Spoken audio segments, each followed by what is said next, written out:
Imagine giving your whole heart to someone, working day and night just to make them happy, only for them to leave you because you weren't rich enough. That's exactly what happened to Chinedu. He loved his wife more than his own life. But one day she walked away with a wealthy businessman, leaving him completely broken.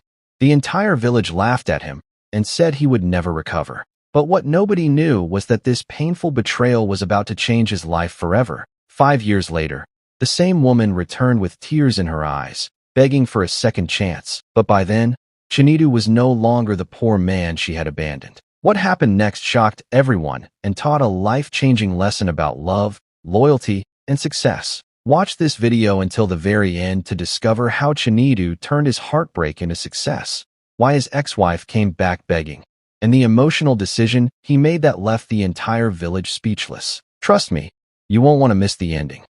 The village of Umuocha in southeastern Nigeria was known for two things: hardworking farmers and people who never forgot another person's failure. Among the villagers lived a humble young man named Chinedu Okafor. He wasn't wealthy. He wasn't famous. He didn't own expensive cars or big houses. But everyone knew one thing about him. He had the kindest heart in the entire village.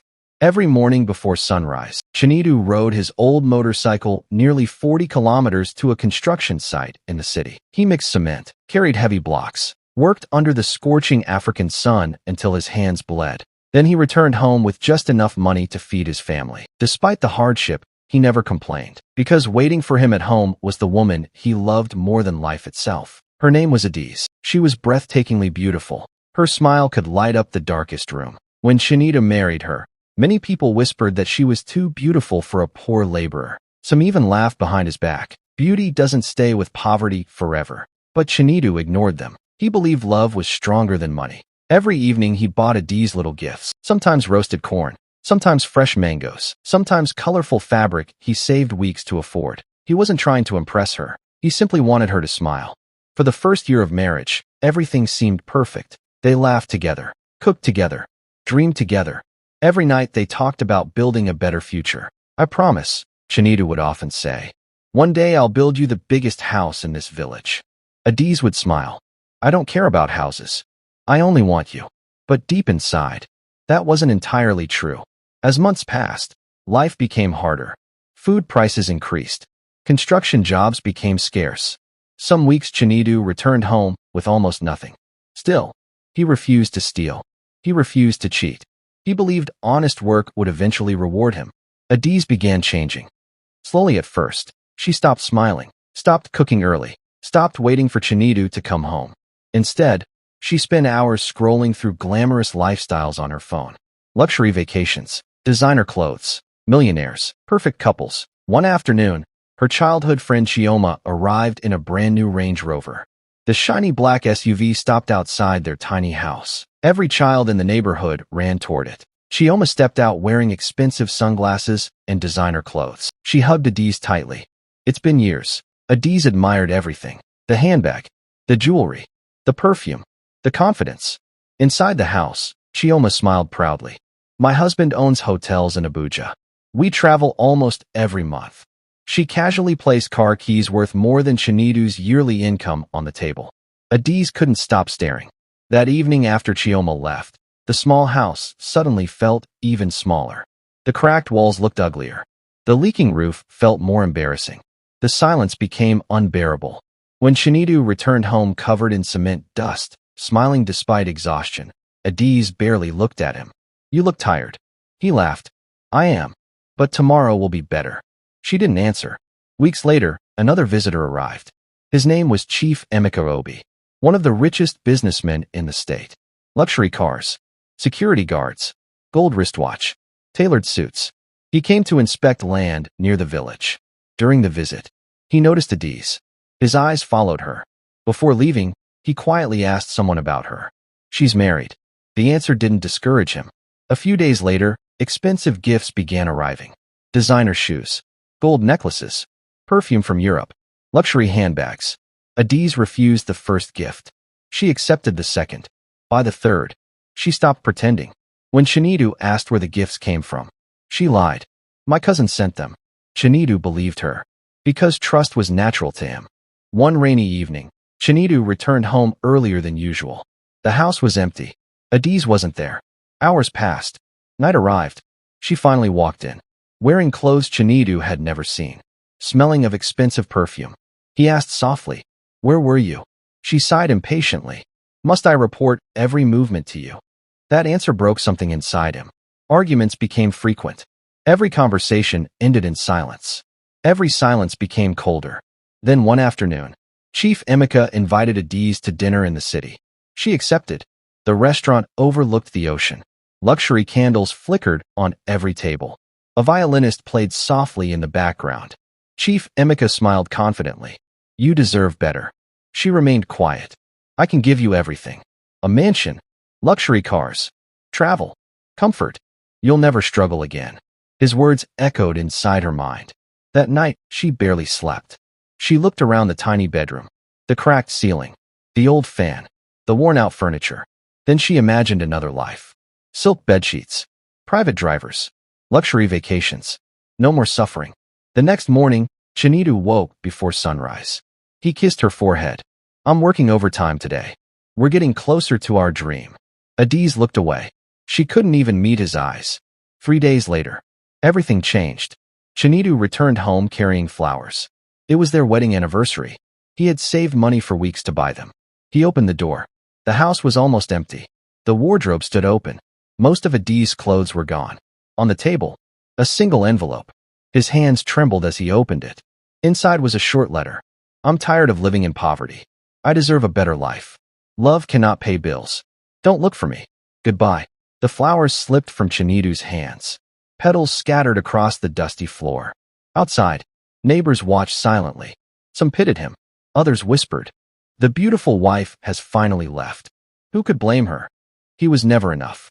That same evening, the entire village watched as Adaeze drove away beside Chief Emeka in a brand-new white Lexus SUV.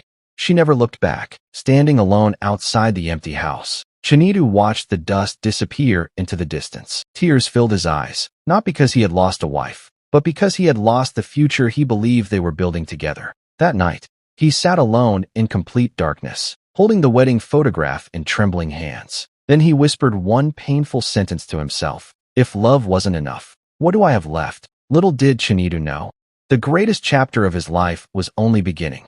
The village didn't stop talking. Every market day, every wedding, every funeral, someone always mentioned Chinedu, the poor laborer whose wife ran away. Children whispered when he walked past. Women shook their heads with pity. Some men laughed openly. "Love doesn't feed a woman." Those words echoed in Chinedu's mind every single day. For weeks, he barely spoke to anyone. His small house felt like a prison. Adaeze's empty wardrobe reminded him of everything he had lost. Some nights he stared at the wedding picture until sunrise. He asked himself the same painful question. Was I really not enough? One evening, his elderly mother, Mama Ngozi, visited him. She found him sitting outside in silence. "My son." He forced a weak smile. "I'm fine, Mama." She gently touched his shoulder. "No, you're breathing, but you're not living." Those words pierced his heart. She handed him an old Bible that had belonged to his late father. Inside it was a folded note written many years earlier. It read, "A person's value is not measured by what they own, but by what they become when life takes everything away." Chinedu read it again and again. Something awakened inside him. That night, instead of crying, he made a decision. He would never chase Adaeze. He would never beg anyone to love him.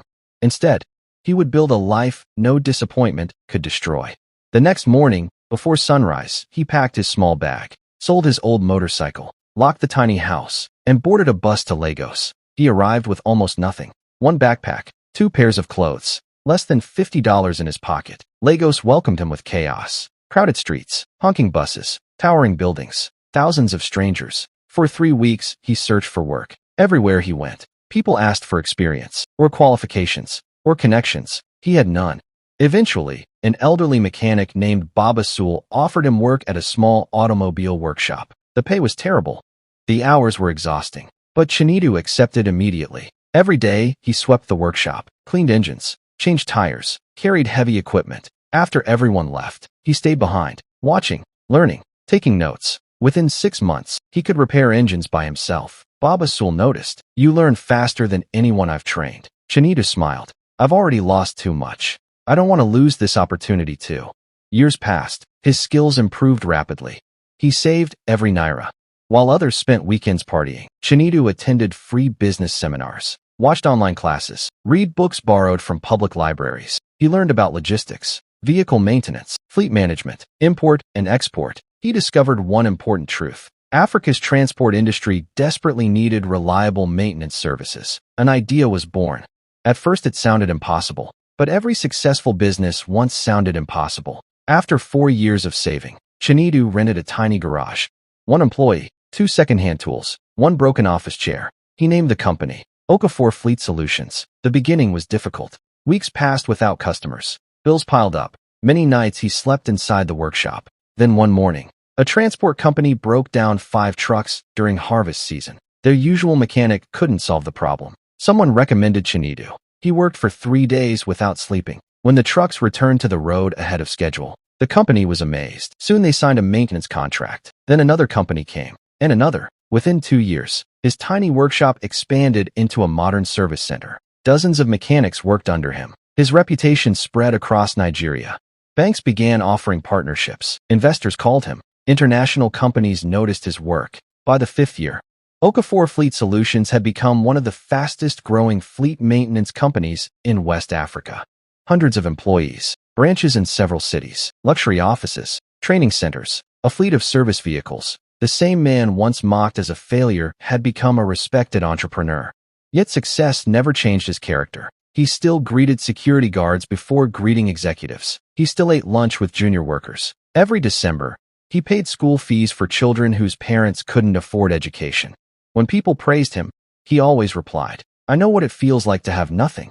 Meanwhile, Adaeze's life was moving in the opposite direction. At first, everything looked perfect. Chief Emeka bought her a mansion, designer clothes, luxury vacations, expensive jewelry. Social media painted a picture of endless happiness. Her former friends admired her lifestyle. Some even envied her. But behind the expensive curtains, reality was different. Chief Emeka was controlling, cold, proud. He treated relationships like business contracts. He expected obedience, not love. He rarely came home. When he did, he answered phone calls instead of conversations. Adaeze slowly realized something. She had married wealth, not happiness. Years passed. Chief Emeka's business empire suddenly faced serious investigations. Several government contracts were suspended. Banks froze company accounts. Investors withdrew. News channels reported financial scandals every week. Within months, properties were seized. Luxury cars disappeared. Employees resigned. Friends vanished. The same people who once surrounded Chief Emeka no longer answered his calls. Then came the final blow. He was declared bankrupt. The mansion was auctioned. Their accounts emptied. Everything collapsed almost overnight. One rainy afternoon, Adaeze packed a single suitcase, the same way she once packed to leave Chinedu. Except this time, there was no luxury SUV waiting outside. Only an old taxi. She returned to her hometown, wearing simple clothes. The villagers hardly recognized her. Gone were the expensive handbags. Gone were the shining jewels. Gone was the proud smile. As she walked through the market, she overheard 2 women talking. "Have you heard?" "Who?" "That businessman Chinedu Okafor." "What about him?" "They say he's opening the biggest automobile training academy in the state." "Really? He's worth millions now." Adaeze froze. Her heart pounded. She couldn't believe it. The poor laborer, the man she abandoned, had become the successful man she always dreamed of having. That night, she couldn't sleep. Memories flooded her mind. The flowers he once brought home. The sacrifices he made. The promises he whispered. The love she threw away. For the first time in 5 years, she cried. Not because she had lost money, but because she finally understood what she had truly lost. The next morning, with trembling hands, she stood outside the grand headquarters of Okafor Fleet Solutions. She stared at the massive glass building bearing Chinedu's name. Employees in uniforms walked proudly through the entrance. Luxury vehicles filled the parking lot. She took a deep breath. Her hands shook as she stepped toward the reception desk. "Good morning," the receptionist said politely. "How may I help you?" Adaeze swallowed hard. Her voice almost disappeared. I want to see Mr. Chinedu Okafor." The receptionist smiled professionally. "Do you have an appointment?" Adaeze lowered her eyes. "No." Just then, the elevator doors opened. A sharply dressed man stepped out, surrounded by senior executives. The entire lobby instantly became silent. Employees stood respectfully. Adaeze slowly looked up. Their eyes met. For the first time in 5 long years, Chinedu and Adaeze stood face to face again. and the expression on Chinedu's face made everyone in the lobby hold their breath. The lobby fell completely silent. Dozens of employees stopped walking. Everyone looked at the woman standing near the reception desk. Then they looked at Chinedu. The successful businessman adjusted his suit. 5 years had changed him. He stood taller.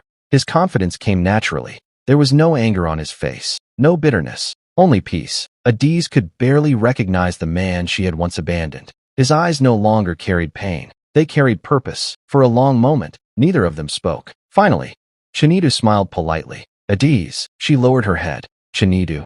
Her voice trembled. I didn't know if you'd recognize me. He nodded gently. Some people change their clothes. He paused. Life changes their hearts. Those words pierced her soul. One of the executives whispered, Sir, should we continue to the meeting? Chinedu looked at Adaeze. Cancel it. I'll be back in an hour. The executives nodded respectfully. Everyone watched as Chinedu led Adaeze into his office. The office overlooked the Lego skyline. Modern furniture. Awards lined the shelves. Photos of community projects covered one wall. There were no pictures of expensive cars, no displays of luxury. Instead, there were photographs of orphanages, schools, scholarship recipients, farmers smiling beside new tractors. Adaeze looked around in amazement. You've done all this? Chinedu smiled. God has been kind. She slowly sat down. Her hands wouldn't stop shaking. Tears gathered in her eyes. I don't deserve to sit here. Chinedu quietly poured her a glass of water. I didn't bring you here to judge you. She began crying. Real tears, not the kind meant to gain sympathy, the kind born from regret. I ruined everything. I hurt the only man who truly loved me. I thought money would make me happy. She covered her face. But I was wrong. I was so wrong. The room remained silent. Chinedu listened without interrupting. After several minutes, she finally looked up. I came to ask for forgiveness. And her voice cracked. If it's possible, I want another chance. The words hung heavily in the air. Outside the glass walls, employees continued working. Life moved on. Inside, time seemed frozen. Chinedu slowly walked toward the large window, looking out over the city that had once rejected him. He remembered everything. The sleepless nights, the hunger, the loneliness, the day she left, the anniversary flowers lying on the floor, the empty house, the laughter of villagers. He remembered crying himself to sleep, wondering why he wasn't enough. Then he turned back toward Adaeze. His expression remained calm. I forgave you. She looked up hopefully. Years ago. Her heart skipped. You did. He nodded. Because carrying hatred would have destroyed me. She smiled through tears. Then Chinedu continued. But forgiveness, he paused, is not the same as going backward. Her smile slowly faded. I spent years rebuilding my life. I rebuilt my confidence, my dreams, my peace. I became the man I was always meant to be. He looked directly into her eyes. Not because you left, but because I chose not to stay broken. Adaeze cried harder. I know I don't deserve you. I wish I could erase the past. Chinedu gently shook his head. The past teaches us. It cannot be erased. Silence filled the room again. Finally, Adaeze whispered. So, this is goodbye? Chinedu smiled softly. No, this is forgiveness. But it isn't a new beginning for us. It is a new beginning for you. She closed her eyes. Although painful, she understood. Love cannot be rebuilt on regret alone. After a few moments, Chinedu reached into a drawer. He placed a folder on the table. Adaeze looked confused. What is this? Open it. Her hands trembled as she opened the file. Inside was a letter, along with documents. She stared in disbelief. A job offer? Chinedu nodded. Our foundation is opening a vocational training center for women abandoned by hardship. We need someone who understands how easily people can lose their way. She looked at him in shock. You still trust me? He smiled gently. I don't trust the woman who chased wealth. I trust the woman who learned its limits. Fresh tears rolled down her cheeks. She fell to her knees. I'm sorry. So sorry. Chinedu helped her stand. No, stand. Life has already humbled you enough. She couldn't stop crying. Thank you. Months passed. Adaeze accepted the position. She worked quietly, never asking for special treatment. She helped widows, young girls, single mothers. She shared her story openly, warning others not to confuse luxury with love. People respected her honesty, not because she was perfect, but because she admitted her mistakes.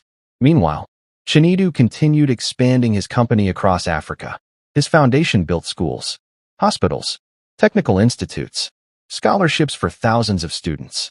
He became known not only as a successful businessman, but as a man of integrity. One afternoon, Chinedu returned to Umuocha village, the same village where people once laughed at him. This time, thousands gathered to welcome him. Children waved flags. Women sang traditional songs. The village chief handed him a golden key. The chief smiled. We once judged you by your poverty. Today, we celebrate your character. Chinedu walked to the stage. Looking across the crowd, many of the people who once mocked him stood with tears in their eyes. He picked up the microphone, then said quietly, "The greatest revenge," he smiled, "is becoming the person pain tried to stop." Thunderous applause filled the air. Even those who had once insulted him stood to clap. Among the crowd, Adaeze watched silently. She smiled, not because she had won him back, but because she was finally happy to see the man she once loved living the life he deserved. She realized something powerful. Sometimes, God doesn't remove people from our lives to punish us. Sometimes, He removes them to prepare both people for different journeys. Years later, journalists asked Chinedu during an interview, "What was the turning point in your success?" He smiled before answering, "It wasn't the day my business became successful. It was the day I stopped asking why someone left me and started asking who I could become without them." His words spread across the country. In schools, churches, business seminars, they inspired millions. Because everyone loses something. A relationship, a dream, a job, a friend. But losing someone doesn't mean losing your future. Sometimes, the person who walks away makes room for the person you're destined to become. If someone left you when you were poor, then came back after you became successful, would you give them a second chance? Or would you move on forever? Tell us honestly in the comments.